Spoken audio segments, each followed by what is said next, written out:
But wait muna kabayan, bago ang lahat, kung hindi ka pa nakapag-subscribe sa aking YouTube channel, ay huwag po kakalimutan na mag-subscribe, like, and share. And syempre, don't forget to click the bell button below para po ma-notify po tayo sa lahat ng video na ating i-upload. Yung mga video na yon is alam ko pong kapupulutan po natin ng aral. Salamat sa Diyos at pag-ibig. Birhen, dinala dun sa bukid, ikinaskas yung damit ng birhen sa yung ba mga damong bukid na pagka nadikit sa damit mo, yung mga bulaklak na mga bilog dumidikit. Kinabukasan ni nagsermon. Napapansin nyo ba ang ating mahal na birhen? Tignan nyo ang kanyang damit. Ako, nagpuntahan daw yung mga tao. Aba, may mga may mga bulaklak ng damo. Amorseko. Ha? Amorseko. Yun. Nakadikit. Iisa lang ang ibig sabihin. Inip na ang mahal na birhen sa pagkayari ng bahay ng Diyos. Tayo naman hindi tayo gumikilos, mga kapatid. Isang buwan, pinturado na. Tapos na. Ha! Lumabas ang pera. Dae. Biro mo naman, mahal na birhen, di mapakali sa loob ng bahay niya. At dahil hindi siya matahimik, ang bubong ay tumutulo. Kaya nung araw pa, marami na akong alam na milagro eh. Yung santuron sa may amin doon, binutasan itong ulo, nilagyan ng butas doon. Binutasan yung meron dito sa mata, tapos nilagyan ng asin. Tapos sinelyuhan uli, nilagay ng cola, yung hindi mabubuksan. Ba, nung nag-umpisa lang matunaw yung asin, di yung tumutulo ng gano'n. Oh, lumuluha ang mahal na birhen dahil sa ating mga pagpapabaya sa ating simbahan, mga kapatid. Ang galing ng milagro. Ha? Ngayon, ang milagro, high-tech na eh. Alam niyo kung ba't high-tech ngayon ang milagro? May papalik sa stage.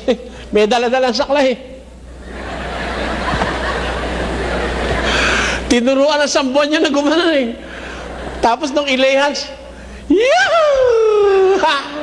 Palakpakan ng mga tao. Oh, huwag niyo kakalimutan yung ikapo, mga love offering. Oh. Dahil love offering na lumalabas pag may milagro. Subukan nyo, magmimilagro ako ngayon dito. Kahit ayaw nyo magbigay, magbibigay kayo eh. Oh, di ba? Biro mo nadadala kayo dahil may milagro talaga sa Diyos. Aba, hindi pala ganoon. Sabi sa Biblia, ang mga pagmimilagro tutulungan ng demonyo. Ano pat sa buong mundo maghahari itong lilo, global o hindi. Kaya pag sinabi rin sa Apokalipsis, hindi makakabili, hindi makakapagbili. Malibang may taktak ng hayop, global yun. Kasi sa tindahan sari-sari, hindi naman titignan kung may 666 ka. Pagbili nga akong 5 pisong mani, tayo mo na, 666 ka ba? Pagbili nga nun, 2 sachet ng Tide, papansinin ka ba nun? Konti lang naman pera mo. Pang-mundial yan. Kaya ngayon, tandaan nyo, tanungin nyo mga malalaking negosyo. May mga negosyong hindi makakabili o makapagbibili. Malaki yan kasi yun kung hindi sila kasabwat ng Antikristo.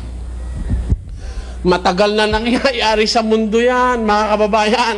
Matagal na, hindi nyo lang alam. Ang may alam dyan, yung malalaki negosyante ng negosyo tinatawag na multinational.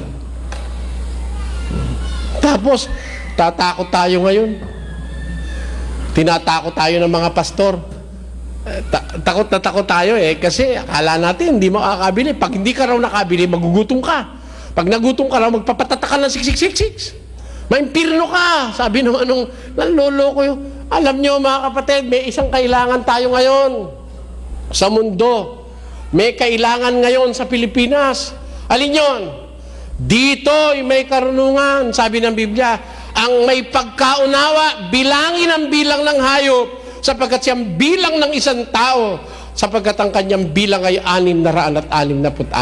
What the Philippines need today is the one who have an understanding of God's wisdom in the Bible. Yon ang kailangan natin. Para wag tayong maligaw. Kaya liwanag nung sinabi ni Juan, dito may karunungan, ang may pagkaunawa, yun ang bibilang. At mabibilang niya ang bilang ng hayop, siyang bilang ng isang tao. Kasi, hindi naman lahat ng magbabasa ng Biblia, makakaunawa ng Biblia. Kaya kailangan yung may karunungan, yun ang makakaunawa, ang may pagkaunawa, bilangin ang bilang ng tao o ng hayop. Sino yung bibilang? Dito'y may karunungan, ang may pagkaunawa, bibilang, sabi ng Biblia. Anong karunungan yun? Na kailangan mo yun para makaunawa ka. Basa 13 ng Kawikaan. Basa. Mapalad ang tao Na nakakasumpong ng karunungan. yan ang kailangan. Blessed is the man that findeth wisdom.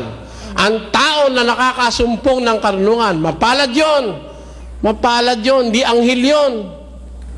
Pakiulit mo nga, baka anghel eh. Mapalad ang tao Oh. na nakakasumpong ng karunungan. Englishin mo nga, kapatid na... Happy is the man that findeth wisdom, and the man that getteth understanding. Nakita nyo, sabi sa Biblia? Happy. Happy or blessed is the man that findeth wisdom. Mapalad ang tao, hindi anghel. Tao yon. Kaya kung ang inyong mga ngaral anghel, iba na yon. Iba yon. Meron nung kasing iglesia, mga ngaral nila anghel eh. Oh. Alam nyo ba yung anghel, hindi naman pinangangaral ng Diyos yung anghel? Walang mababasa ka sa Biblia ang anghel pinangangaral ng Diyos. Ang mangangaral sa tao, tao rin. Pwede kasangkapanin ng Diyos yung anghel dun sa mangangaral. Agaya ni Moises, anghel ang nakipag-usap sa kanya. Pero ang nangaral si Moises, hindi yung anghel. Mapalad ang tao nakakasumpong ng karunungan. Ang tao na nagtatamo ng kaunawaan. Asan ho ang kaunawaan? Nasa may karunungan. Yun. Anong klaseng karunungan ang hinahanap doon? Basa. Pakinggan nyo sa isang talata ng Lucas 21. Anong klaseng karunungan? Basahin natin. Ito'y magiging patotoo sa inyo. Pagtibayin nga ninyo ang inyong mga puso, sapagkat bibigyan ko kayo ng isang bibig at karunungan na hindi mangyayaring masalangsang. Ayun, bibigyan ko kayo ng bigay ng Diyos na karunungan. Hindi ito napag-aralan sa eskwela. Mga kababayan, tumatawag ako sa inyong kalooban, sa inyong puso, sa inyong pang-iisip. Ang hinahanap na karunungan para maunawa ang salita ng Diyos, hindi yung karunungan nakuha sa eskwela o kaya sa Bible school o kaya dun sa mga iba't ibang seminaryong ginawa ng mga tao. Ang sabi sa Biblia ay, bibigyan ko kayo ng bibig at karunungan na hindi mangyayaring masalangsang ng lahat ninyong mga kaalit. Ang karunungan pong sinasabi, yung bigay ng ating Panginoong Hesukristo. Kaya kailangan mo yung karunungan dito eh. Karunungan dito sa Biblia. Nagulat nga ako nung isang araw. Napanood nyo yun? Merong bata, sugo ng Diyos, 13. Napanood nyo yun? Sa Balitang K at saka sa TV Patrol ba yun? Nagulat ako.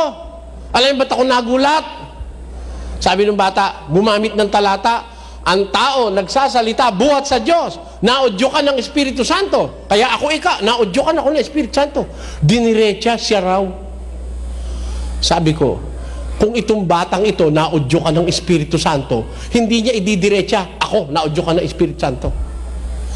Wala hong sugo ng Diyos na kung dumiretsa, dire-diretsang ako, man of God. Meron ba sugo ng Diyos ganon, dire-diretsa?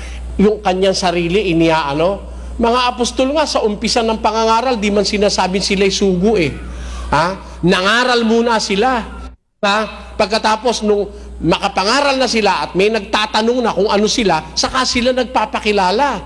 Pero umpisahin mo, ako sugo, presentado alsado tawag doon. sa Kastila, nadami ang ano noon, nadami ang libadura. Masyadong umalsa. Maraming alsado ngayon mga sugo raw sila at mga man of God. Kaya sabi ko, the manner by which that boy uttered that thing, hindi ako naniniwala sugo ng Diyos yun Kabisado raw ang Biblia mula matanda at saka bagong tipan. Tinanong, bawal ba uminom? Bumasa. Huwag kang gagamit ng alak o huwag kang gagamit ng tubig lamang, gumamit ka ng kaunting alak dahil sa iyong madalas na pagkakasakit. Sa sikmura, pinakahulugan na ng bata. Kaya hindi mo bawal uminom, bawal lang maglasing. Sabi ko, todas ka na. Hindi raw bawal uminom, bawal lang maglasing. Pinakahulugan na yung alak doon, alak na iniinom ngayon ng tao Mali yun. Kasi yung siniriresitahan ni San Pablo, si Timoteo, may sakit na sa sikmura, painumin mo pa ng alak. Di lalong nagka-alkohol, lalong nagkaroon ng sakit ng sikmura yun. Doon, maintindihan nyo mga kababayan. Hindi lahat na nagsasabing sila'y sa Diyos Makikita mo yan sa karunungan dala-dala. Karunungan hindi galing sa tao, kundi bigay ng Diyos. Hindi napag-aralan sa eskwela, kundi bigay ng Diyos. Yun ang kailangan nyo ng Pilipinas. Kailangan natin ang isang tao na may daladalang karunungan ng Diyos. Ang sabi sa Biblia, dito sa Biblia may karunungan. Ang may pagkaunawa, bilangin ang bilang ng tao. Siyang bilang ng hayop, ang kanyang bilang ay 666. Yan ang kapangyarihang naririto ngayon sa mundo. Alam nyo, ang bilang sa Biblia, the Bible is a book of numbers. Tandaan nyo. Ang Biblia po ay libro ng mga numero. Very particular ang Biblia sa numero. Sa unang-unang talata pa lang At nagkahapon at nagkaumaga ang unang araw. Pangalawa, nagkahapon at nagkaumaga, ikalawang araw. Ikatlo, ikaapat, ikalima, ikaanim, at nang ikapitong araw ay nagpahinga ang Diyos sa madlang gawa na kanyang ginawa. Ikapitong araw. Nagbibilang ang Biblia because of the premise that God is an exact God. Ang Diyos ay isang eksaktong Diyos. Makikita nyo, maski ang universe, may mathematical computations dyan. Ang layo ng araw sa buwan, ang layo ng mundo sa araw, tingnan mo mathematically, it is very mathematically proportionate to the temperature needed by the earth to survive. Pag ang mundo ay isang milyong-milyang mas malapit sa araw, todas tayo. O kaya 1,000,000 milyang mas malayo sa araw, todas pa rin tayo. Eksaktong-eksakto lang ang ating layo sa araw at sa buwan para mamantine ang buhay na maayos sa mundo. Because mathematically, God is an exact God. Kaya ang Biblia, punong-puno po ng numero yan Kaya sa Biblia, pag-uusapan, may numero rin Alam nyo ba ang numero sa Biblia? May mga perfect number sa Biblia, no? Yung 7, perfect number yan sa Biblia. At baka hindi nyo po alam, yung mga kontador publiko, mga inhinyero, natawagan kayo ng pansin, kontestahin nyo ako. Bumilang ka ng 1,000,000, bumilang ka ng 10,000,000. From 1 to 10 million. 1 to 10 million. Bumilang ka. Dapat, 1, 2, 3, 4, 5, 6, 7, 8, 9, 10, dapat sana ang paggamit mo ng numero, di ba? 1,000,001, 1,000,002, 1,000,003, 1,000,004, 1,000,005, 1,000,006, 1,000,007, 1,000,008, 1,000,009, 1,000,010. Kasi 1 to 10 million, dapat magamit mo sila ng equal. 1,000,001, 1,000,002, 1,000,003, dahil 1 to 10 ang bilang, 10 million. Kung pag-aaralan mo pala sa matematika, ang pinakamadalas magamit, 7. Pag-aralan nyo.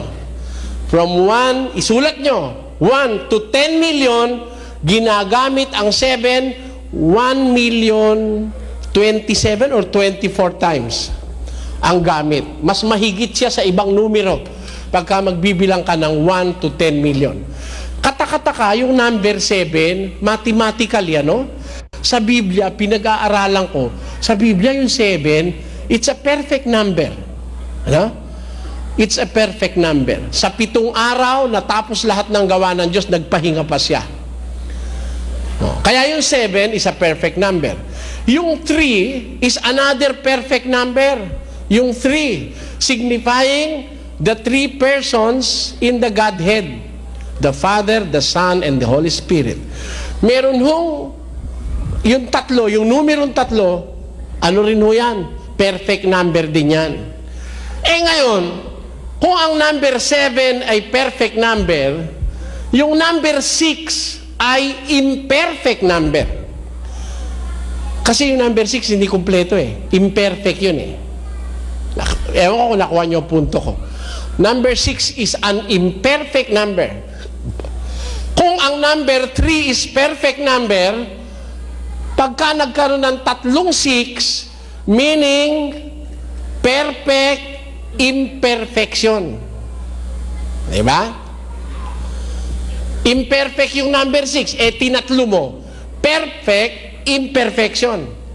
6, 6, 6. Walang pinakamasamang number sa Biblia kundi ang 6, 6, 6. Hindi ho masama ang 6. Hindi naman kasi perfect na imperfect yun Imperfect ang 6. Pero may kasunod agad siya 7. Itong 666, 3 6, 3 imperfect numbers, kaya perfect imperfection. Nung mapag-aralan ko pati sa kwenta ng numero, tamang-tama ang pagkakasymbolized doon sa Apokalipsis nung 666. At doon mangangailangan ka ng karunungan. Anong karunungan? Karunungan ng Biblia. Anong kahulugan ng 6? Ano kahulugan ng another 6 plus another 6 sa Biblia? Meron pong kahulugan yun. Tiyak na tiyak may kahulugan. Dito'y may karunungan. Ang bilang ng hayop, bilangin mo't siyang bilang ng isang tao at ang kanyang bilang ay 600. 6 at 6. 6, 6, 6. Tao yun. Anong klaseng tao? Mangangaral. Anong klaseng mangangaral? Known. Famous na mangangaral, nakikilala ng maraming tao kasi maliliit, malalaki, mayaman, mga dukha, natatakan niya. Natataka na, hindi pa? Natataka na, tatakot ka pa. Natataka na yun. Ikaw, Sislus, natatakan ka nun, Hindi ka na natatakan? Hindi na. Yan yung kumukuha ng camera, natatakan dati yan Nabura na lang namin yung tatak sa kanya Ako naniniwala dito, maraming tatak May tatak dito, marami. Sabi sa pasyon, ipag-uutos magkintal. Saan magkikintal? Sa noo ng kanang kamay. Sino sa inyo may tatak? Noo ng kanang kamay. Sino sa inyo nagtatatak ng kaliwa? Kahit nga kaliweti ka, pagka tinatatakan mo na Pag-utos magkintal sa noo ng kanang kamay. Kanang kamay ang pantatak. Doon sa noo. Tandang pagkakakilanlan na sila nga'y kampong tunay nitong Antikristong hunghang. Kita mo? Tandang pagkakakilanlan na sila nga'y kampong tunay nitong Antikristong hunghang. Itong sukaban at lilo, magdarayang walang toto, kalupit-lupit na tao. Ano siya? Tao. Kampo ng mga demonyo. Ang pangalay, Antikristo. Kita nyo na, yung pala yung Antikristo. Tatakutin mo pa kami. Matagal na namin kasama-sama yan. Kaibigan pa nga namin yung iba riyan Mananakot mga born again. Lilitaw na ro, Antikristo.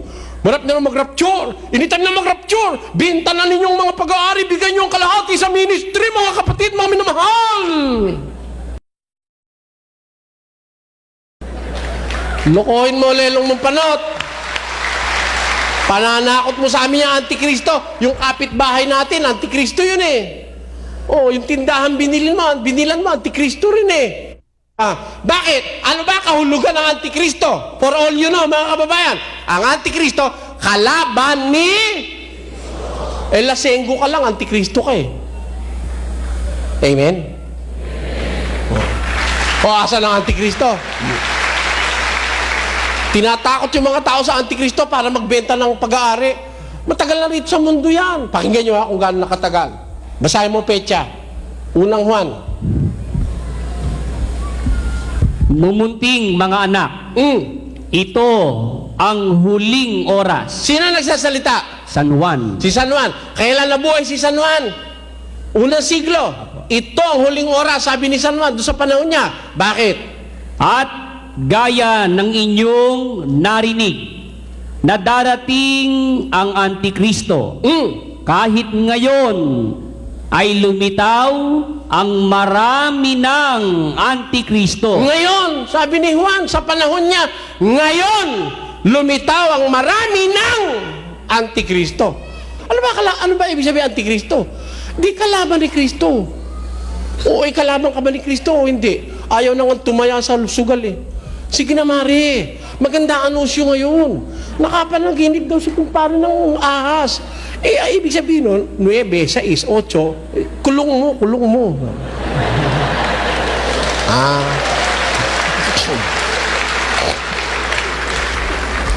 Di ba? Ano ba yun? Tama ba yung ginagawa natin na yun? Hindi naman eh. Iniaasa natin yung ating kabuhayan. Doon sa hindi natin pinaghanap buhayan, bawal ng Biblia ho yun eh. Yung mabubuhay ka sa sugal, bawal ho ng Biblia yan eh. Hindi lang tinuturo ng iba yan eh. Ang miyembro kahit ano pinagkakabuhayan, okay lang. Tapos maniniwala, maliligtas. El Shaddai, Tola Adonai. Age to age, you're still the same. Ganda nung kante. Tama naman yung kante. By the power of your name, El Shaddai, Adonai. We will praise and lift you high, El Shaddai. Ganda! Talagang hanga ako. Nakakaras ako dun sa mga kanta nila. Huhusay kumanta. Pag uwi sa bahay, Mari, ano ba anunsyo ngayon? Malamang-lamang 38 tumama eh. Palagay mo kaya, Kristiyano ka niyan? Ha? Kristiyano ka kaya yan? Tanungin mo si Kristo.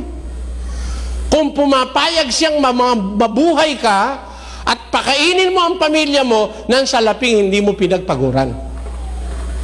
Payag ba siya? Ikalawang Tesalonica, basa. Pakinggan niyo mga kababayan, no? Sapagkat noong pamang kami ay kasama ninyo, ay aming iniutos ito sa inyo. Ano utos? Kung ang sino man ay ayaw gumawa, ay huwag din namang kumain. Kita nyo, saan ang gagaling ang karapatan ng pagkain sa isang tao? Kung sino man ay ayaw gumawa, utos ko ito sa inyo. Sabi ng ating Panginoong Jesus sa pamamagitan ng mga apostol, ito'y utos ko. Kung sino may ayaw gumawa, huwag din naman siyang kumain. Ang nagbibigay ng karapatan sa tao para kumain ay ang paggawa. Pag hindi ka gumawa, wala kang karapatan kumain. Ngayon, baka magkamali kayo. Paano ikaw yung nanay ko? Bedridden, hindi ko napapakain. Iba yon. Iba yung ayaw gumawa kaysa sa hindi na makagawa. Iba yung ayaw nang gumawa kaysa sa hindi na pwedeng gumawa. May sakit na eh. Paano ba papagawin mo? Ito, mga malalakas na tao tinutukoy, ayaw gumawa, huwag kumain. Sapagkat aming nababalitaan. Anong balita? Ang ilan sa inyo Ay? na nagsisilakad ng walang kaayusan. Tanyo, walang kaayusang paglakad ang ginagawa ng ilan sa inyo. Na ano ginagawa? na hindi man lamang nagsisigawa, kundi mga mapakialam sa mga bagay ng iba. Kita nyo, hindi sila gumagawa. Ang pinakikialaman nila yung sa iba. Kaya walang ginawa kundi manghingi sa daan, saka sa bus. Bawal ng Diyos yan. Ang ayaw gumawa, wag kumain. Ang ginawa mo, nanghingi ka na nanghingi. Tapos babasa ka, ang pinangangaral po namin, Ebanghelyo, the gospel, full gospel. Ano po ang laman ng gospel? It is more blessed to give than to receive. Amen? And if that is the content of the gospel, that it is more blessed to give than to receive, why then you destine your organization to always receive and ask for money in the streets?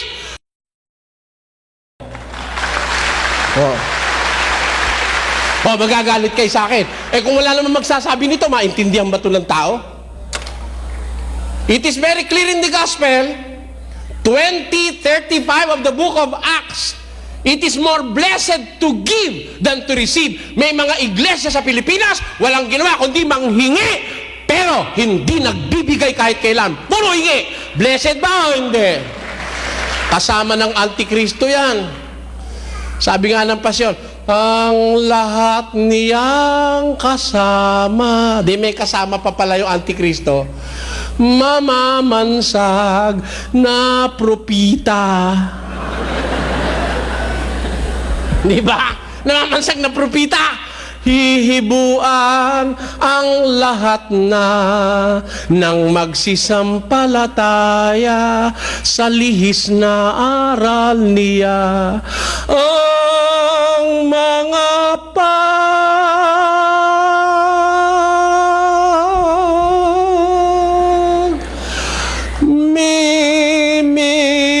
mimilagro.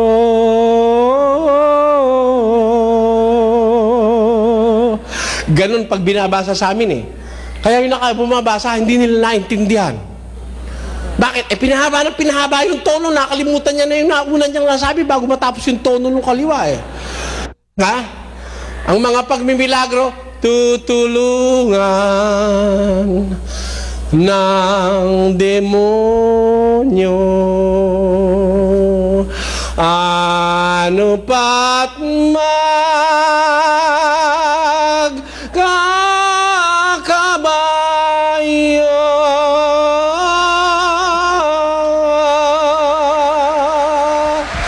Ayon, ganun sila kung magbasa ng pasyon.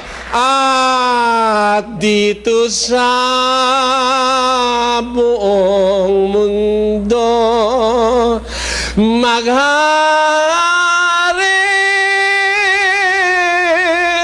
itong lilo.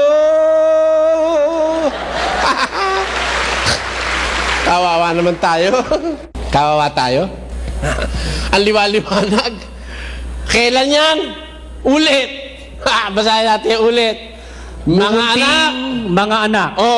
Ito ang huling oras. Gaya. At gaya ng inyong narinig na darating ang Antikristo. Kahit ngayon ay lumitaw ang marami ng Antikristo. Buhay pa si Juan. Marami ng Antikristo. Buhay pa si Juan. Ngayon, lumitaw. Englishin mo. Little children, it is the last time. Bakit? And as ye have heard that Antichrist shall come, even now are there many Antichrists. Even now. Kasi nag-umpisa na yung panahon nila, malapit na silang mamatay, mawawala na mga apostol. This is the last times. And as you have heard that the Antichrist will come, even now, ngayon pa lang, lumitaw na. Ay, matagal na yung Antikristo sa mundo. Buhay pa nga mga apostol, nandyan na yan Basa, pakinggan nyo. Sa Thessalonica, buhay pa mga apostol, nandyan na yan. Huwag kayong padaya kang inuman sa anumang paraan. Bakit? Sapagkat ito'y hindi darating. Hanggang? Maliban nang dumating mula ang pagtaliwakas At mahayag ang taong makasalanan. Ang anak? Ang anak ng kapahamakan na sumasalangsang at nagmamataas laban sa lahat na tinatawag na Diyos o sinasamba. Ano pa? Ano pat siya'y nauupo sa templo ng Diyos, na siya'y nagtatanyag sa kanyang sarili na tulad sa Diyos. Ayan ang Antikristo, nagtatanyag sa sarili tulad sa Diyos. Kailan pa yan? Ngayon pa lang darating para takutin tayo ng mga pastor ng born again? Tuloy. Sapagkat Ang hiwaga ng kasamaan ay gumagawa na. Lamang ay may pumipigil ngayon. Nung buhay ang mga apostol, sabi ni San Pablo, ang hiwaga ng kasamaan gumagawa na. Samantalang ngayon ay may nakakapigil pa lang, sabi niya. Buhay pa kasi sila kaya napipigil-pigilan pa. Pero buhay pa sila, gawa na ang hiwaga ng kasamaan. Kaya noon pa, sabi sa pasyon, noon pa talaga. Pakinaan sa pasyon, pero ang pasyon. Parating gulat-gulat. Parating gugulat-gulat. Pahina 208 ng pasyon. Yaong inang kulang palad, alapaap ng alapaap, kaya gayon ang sindak, demonyo nga ang lalabas. Merong ina, parating gulat na gulat.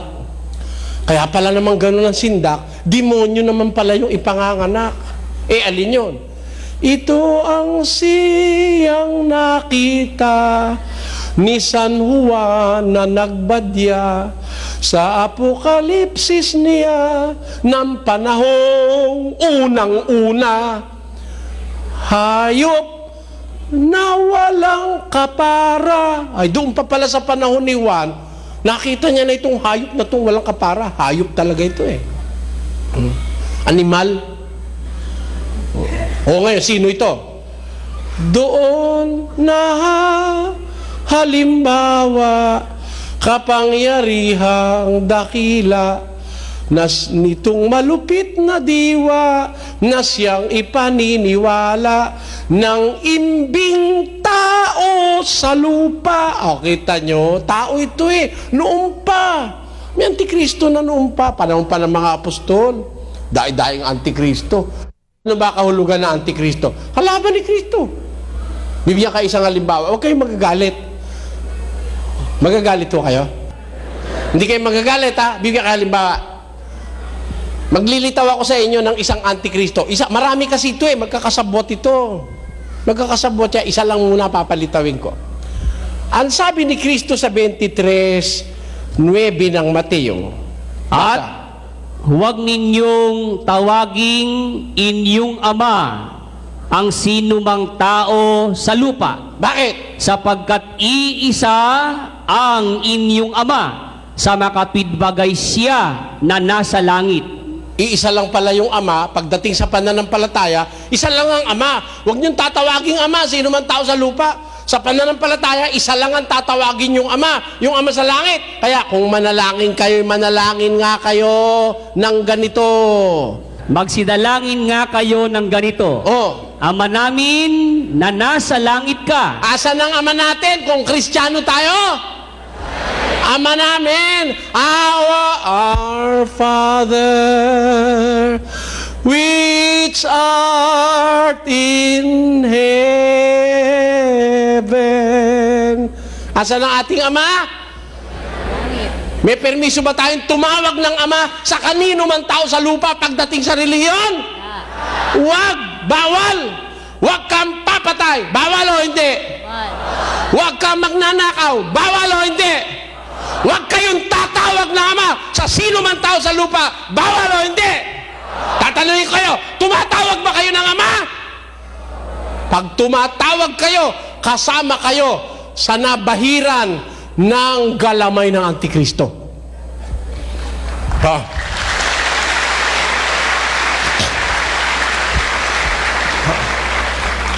Tumatawag ba kayo ng ama o hindi? Bawal nga tumawag ng ama. Ikaw, ano tawag mo?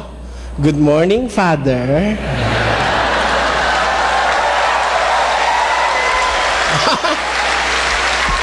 Oh, naniniwala kayo? Matagal na Antikristo sa lupa? Matagal na, hindi pa?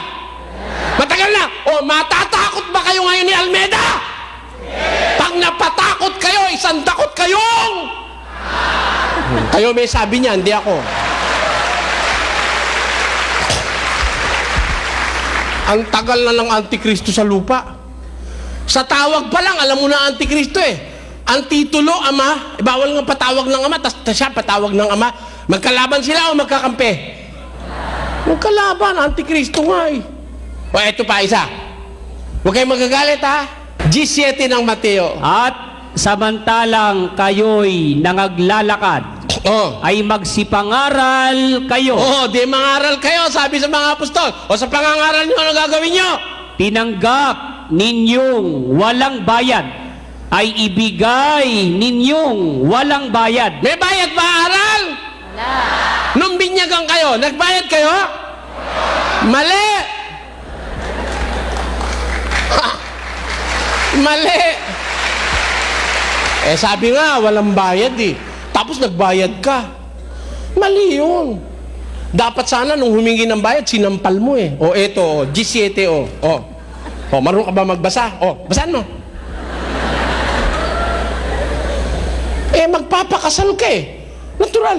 Oo nga, kaya nga ako sa'yo magpapakasal dahil sabi ni Kristo, walang bayad eh o. Pipilitin mo ba ako magbayad? Sasampalin kita. Sasampal ko sa'yo. Tinanggap niyong walang bayad, ibigay niyong walang bayad. Kung sugo ka ng Diyos, binabayaran ba ang pagiging sugo o hindi? Kung walang bayad ang pagkasugo mo, ang aral mo dapat walang bayad. Amen? Kung nagpapabayad, Antikristo o hindi? Marami bang Antikristo? Ang dami.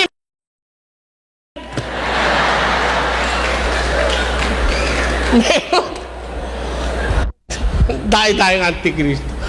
Tapos tatakutin tayo, Y2K, Antikristo na raw yun. Alam niyo ba ang Antikristo sa born again ngayon? Si Billy Gates daw. Si Billy Gates, paano naging Antikristo si Billy Gates? Wala namang kasalanan yung tao kundi naka-imbento ng magandang negosyo. Parang yung negosyo ko nung araw, may suki ako sa Balintawak eh. Alam niyo yung mga suki ko doon sa Balintawak saka sa farmers, mayayaman naman ang suki nila. Pagka ang repolyo, medyo ma-berdi-berdi ng konti, ayaw, inaalis yun. Ako nga, gusto ko nga yung berdi-berdi dahil maraming chlorophyll yun eh. Tinatapon. Sabi ko sa suki ko, ipunin mo nga yan. Nakita ko maayos naman eh. Subukan nga ako nating ilumpia. Tinadtad namin. Nilumpia ako. Kami kumain ng lumpia. Ang sarap. Abay, talaga naman repolyo yung Gino. Hindi naman bulok eh. Pinag-alisan lang nung balat na masyadong maberde. Yung masyadong berde, pinapakain ko sa baboy. Pero pinipili ko yung mga maputi. Biro nyo, kung makapili kami, sansako. 3 plangganang malalaki ng lumpia. Ang gandang negosyo nun. Nakabili nga ako ng jeep eh. Nakabili ko 3 jeep. Biro mo, walang puhunan ako sa lumpia. Yung repolyo, hindi ko binibili. Yung mga carrots, hindi ko rin binibili. Yung hindi nabili dun sa suki ko, na medyo yung ano na, yung medyo tuyo-tuyo na ng konti, hindi na mabibili. Bibigay na lang sa akin, suki ko na eh. Kung minsan, sako. Hindi naman bulok. Yung medyo, yung ano lang, yung... Tapos yung papaya naman na, alam nyo ba yung papayang hilaw? Di ba pagka yung papayang hilaw eh, hindi naman mahihinog yun dahil hilaw yun eh, no? Pag yun eh, mga 4 na araw na 5, malambot na yun. Hindi nila alam ang sikreto rin kung paano titigas yun eh. Ang gagawin ko, hatiin ko yun. Bababad ko sa tubig magdamag. Bukas, ang tigas-tigas na nun. Mahahadhad mo na ng maayos yun. Nako, ang bili-bili ng lumpia namin, 3 piso. Ang sarap-sarap pa dahil ako nagluto eh. Ha? Nakabili ko ng jeep at sa aking pangangaral ng Ebanghelyo ni Kristo, naging kaakibat na namin ang lumpiang prito hanggang ngayon. Tayo, nang dahil sa lumpia, nabuksan ang dating daan sa radyo at sa telebisyon. Di kami umakyat ng bus, di kami nangatok ng bahay, di kami pumunta sa mga supermarket, at lalong hindi kami nagpunta sa mga palengke para manghingi ng pera pera ng may pera para ipangaral ang Ebanghelyo. Ang aming inumpisa ang pangangaral, galing sa aming sariling sakripisyo. Saksi ang Diyos sa langit.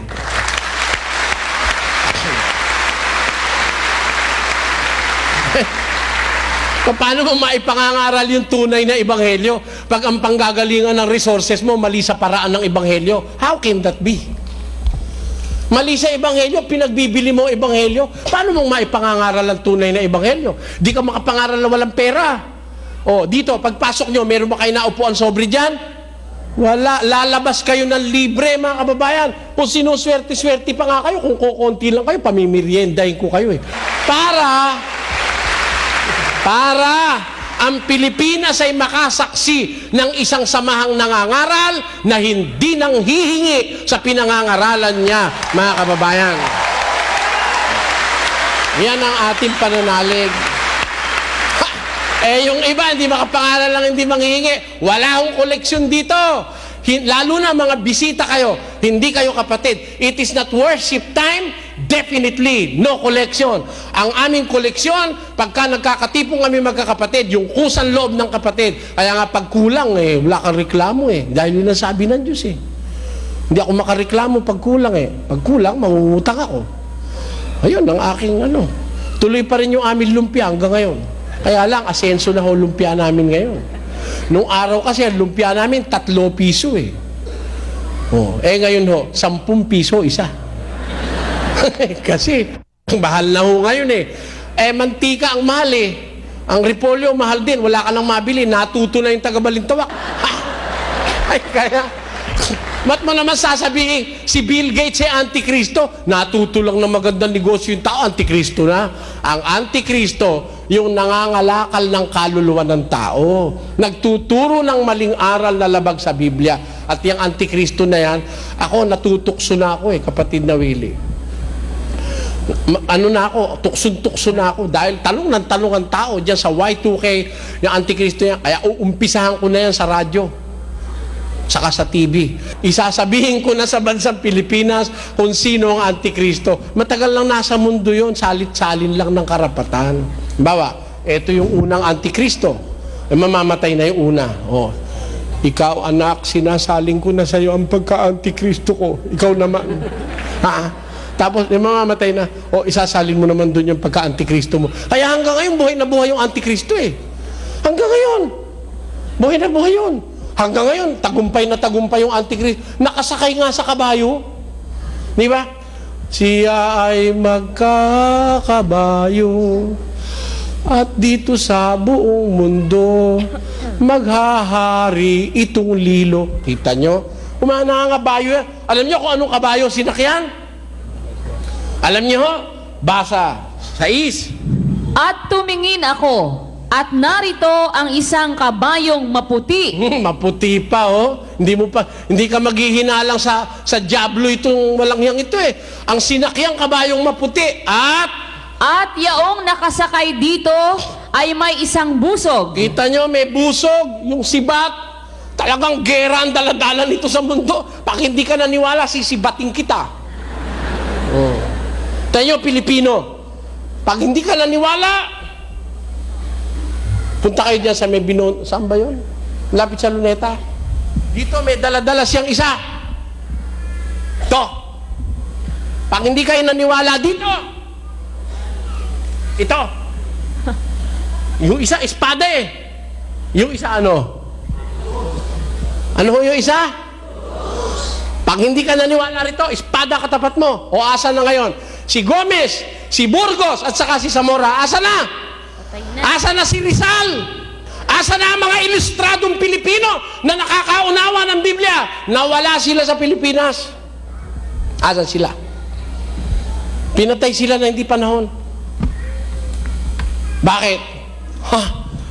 It is the power of the Antichrist that put Rizal to death, our national hero. The 3 Catholic priests, Gomez, Burgos, and Zamora, pinatay din ng kapangyarihan ng Antikristo. At sa panahong ito, maghintay lang kayo. May mga papatayin pa ang kapangyarihan ng Antikristo. Nakahanda kayo? Kailangan nakahanda. Ako nakahanda na ako Kasi mamamatay ka rin lang naman, di ba? Mas magandang mamatay ka na for the cause of the truth. Kung mamatay ka sa kainom ng alak, pangit yun. Kainom, kasi sigarilyo, 5 kahay isang araw, talagang sinisigaan mo yung baga mo. Ako yung mga nagsisigarilyo, ang gawin nyo na lang, magpauso kayo ng malaking dapog na gano'n. Saka nyo itapat yung, walang maraming gastos yun. Tubukan nyo, 10 minuto, patay na kayo. Di ba? Kaysa nagsisigarilyo ka ng 20 taon pinapatay, unti-unti, installment pa. Yun, mas mabilis yun. Total, magpapakamatay ka rin, bilisan mo na. Pareho rin naman ang susunod nun di ba? Ganun yun. Mamamatay ka rin lang, huwag na sa sigarilyo. Die for the cause of the truth. Kung mauubos din lang ang pera mo, huwag sa Antikristo mo ubusin. Ubusin mo sa pagtulong sa kapwa-tao, sa pagliligtas ng kaluluwa, doon mo ubusin ang pera mo. Ayun ang dapat nating gawin. Kaya mga kababayan, yung sinabi ko sa inyo ngayong gabi, isipin nyo lang yun. Mag-isip kayo. At sumubaybay kayo sa programang Ang Dating Daan.